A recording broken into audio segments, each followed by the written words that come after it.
वर्तमान एमएलसी हैं उनके पति मंत्री हैं, वो भी घूम घूम करके कह रहे हैं, चूँकि उनका भी दावा है, उनका पार्टी का भी दावा है कि बहुत सारे काम उनके द्वारा किया गया है। तो आपको क्या लगता है, कितना काम हुआ है या फिर कैसा? तो हमको कुछ दिखाई नहीं लगता है कि कोई काम हुआ है। वर्तमान जो एमएलसी है उनके द्वारा तो कोई काम नहीं हुआ है।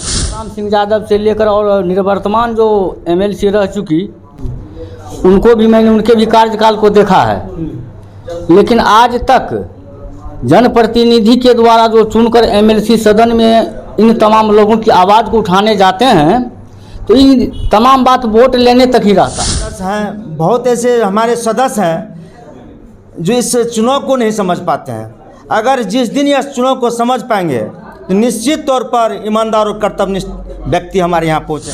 के विकास में भी अहम रोल होना चाहिए, वो जनप्रतिनिधि से अब छीना जा रहा है।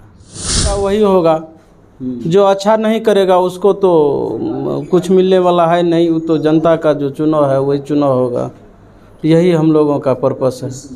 चाहूँगा कि जनप्रतिनिधि की जो आम समस्या है, वार्ड सदस्य से लेके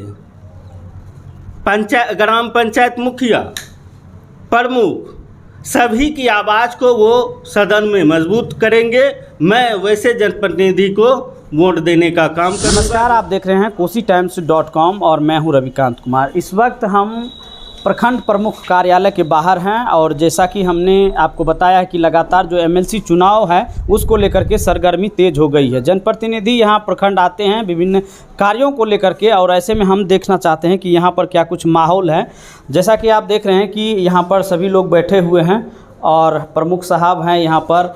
तो हम लगातार हमारा ये जानने का प्रयास हो रहा है कि जैसे कि आप लोग चुनाव जीत करके आए तो आप लोगों के मतदाता आम लोग थे, लेकिन अब आप लोग मतदाता हैं तो आप लोग कैसा प्रतिनिधि चुनना चाहते हैं, इसी विषय पर हम बातचीत करना चाहते हैं।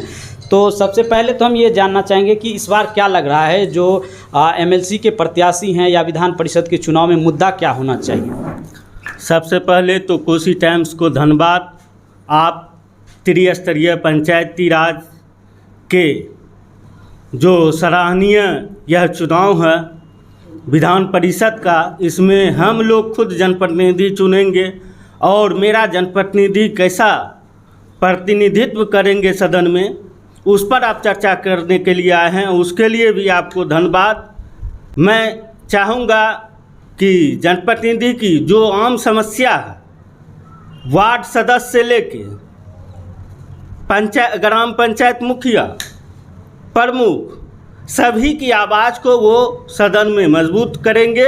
मैं वैसे जनप्रतिनिधि को वोट देने का काम करूंगा जो हम लोगों की आवाज़ बनकर सदन में बोलेंगे।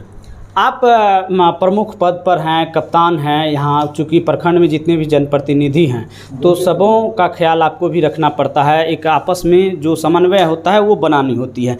तो जनप्रतिनिधियों की आमतौर पर क्या समस्या होती है, क्या चाहते हैं कि इन सभी समस्याओं पर बात होनी चाहिए, सदन में आवाज़ उठनी चाहिए?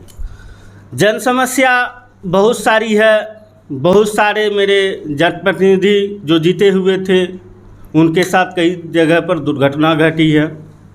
वह सबसे पहले तो सुरक्षा का मेरा फर्स्ट मुद्दा रहेगा। दूसरा कि क्षेत्र के विकास में भी अहम रोल होना चाहिए, वो जनप्रतिनिधि से अब छीना जा रहा है। जो पहले जैसा महात्मा पूज्य बापू जी ने जो सपना दिखाए थे ग्रामीण स्वराज का, उस पर अब धीरे धीरे हमको शिथिल, अभी तक जो मैं महसूस किया हूँ, शिथिल होते जा रहा है। तो मैं यही मांग करूँगा कि मेरा जो जनप्रतिनिधि हो वो सुचारू ढंग से त्रिस्तरीय पंचायत प्रतिनिधि का आवाज़ ऊपर उठाए, और जब तक ग्रामीण क्षेत्र का विकास नहीं होगा तब तक हम लोग आगे नहीं बढ़ सकेंगे। और भी हम यहाँ कई लोगों से बातचीत करेंगे। तो क्या नाम हुआ सर? सिकंदर ऋषिदेव। कहाँ से आए?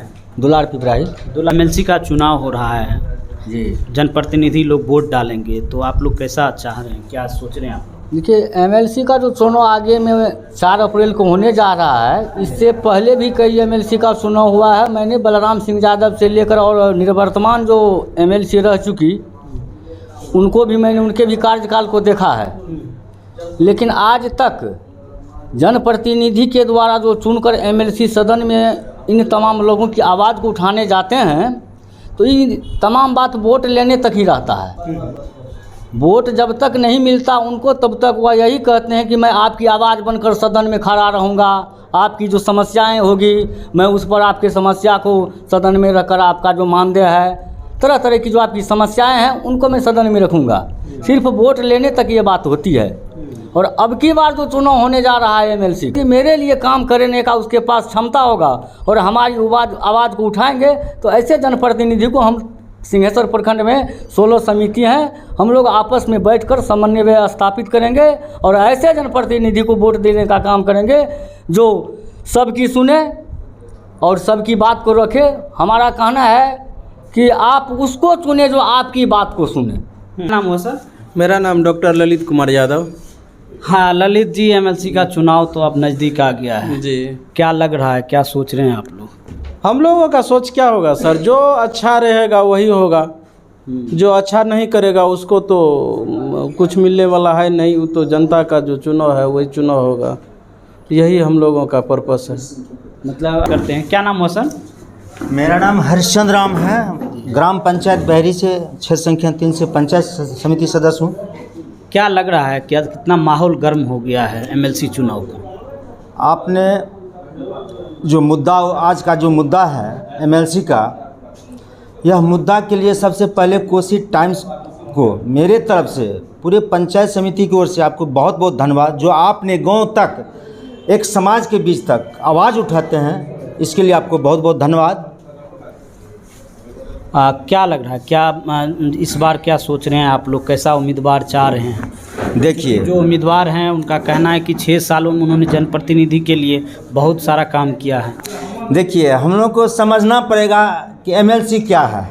हम लोग आज तक नहीं समझ पाते हैं कि एमएलसी क्या है। इलेक्शन 4-5 तरह का होता है देश में, उसमें एक एमएलसी भी है जो हम लोग जनता के द्वारा चुन के आया है पंचायत समिति सदस्य। यह जो चुनाव होने वाला है, यह जनप्रतिनिधि के द्वारा वोट देकर उस जनप्रतिनिधि को हम लोग चुनेंगे। यह ढेर सारे हमारे जितने भी वार्ड सदस्य हैं या पंचायत समिति सदस्य हैं, बहुत ऐसे हमारे सदस्य हैं जो इस चुनाव को नहीं समझ पाते हैं। अगर जिस दिन यह चुनाव को समझ पाएंगे तो निश्चित तौर पर ईमानदार और कर्तव्यनिष्ठ व्यक्ति हमारे यहाँ पहुँचेंगे।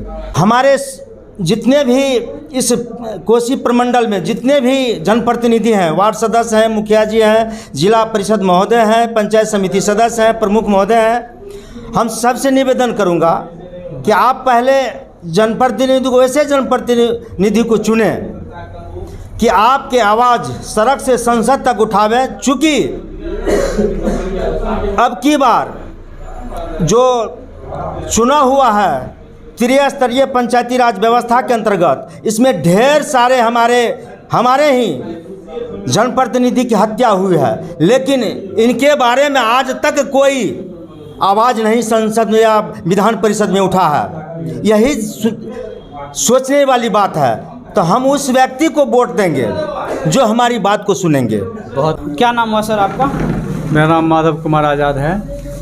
एमएलसी का चुनाव नज़दीक आ रहा है, सरगर्मी काफ़ी तेज़ हो गई है, क्या चाहते हैं इस बार, क्या लग रहा है, क्या माहौल है? देखिए, एमएलसी का चुनाव तो है आगे में, लेकिन उसमें जो सही उम्मीदवार होंगे, जो कोसी के लिए अच्छा सोचेंगे, उसको हम लोग मदद करेंगे। कैसा उम्मीदवार चाहते हैं? चूँकि अच्छा आपने कहा कि जो अच्छा होगा, तो कौन अच्छा? जो जिन्होंने अभी जो वर्तमान एमएलसी हैं, उनके पति मंत्री हैं, वो भी घूम घूम करके कह रहे हैं, चूँकि उनका भी दावा है, उनका पार्टी का भी दावा है कि बहुत सारे काम उनके द्वारा किया गया है। तो आपको क्या लगता है, कितना काम हुआ है या फिर कैसा? हमको कुछ दिखाई नहीं लगता है कि कोई काम हुआ है। वर्तमान जो एमएलसी है उनके द्वारा तो कोई काम नहीं हुआ है। आगे जो होंगे हम उनसे मतलब उम्मीद करते हैं कि हम लोगों के लिए जो सोचेंगे अच्छा उनको हम लोग वोट करेंगे, उनके लिए हम लोग सोचेंगे। तो अलग अलग लोगों की अलग अलग राय है और हालांकि आमतौर पर इस तरह का चुनाव कवरेज किसी भी मीडिया के द्वारा नहीं किया जाता है, तो हमने सोचा कि क्यों नहीं हम जनप्रतिनिधियों की भावना को टटोले, जैसे हम आम लोगों की भावना को टटोलते हैं कि वो कैसा नेता चुनना चाहते हैं। तो अलग अलग लोगों की अलग अलग राय हमने आपको दिखाया। इस राय में आप क्या सोचते हैं, अपनी राय ज़रूर बताइए। तब तक देखते रहिए KosiTimes.com। फिलहाल रविकांत को दीजिए इजाज़त।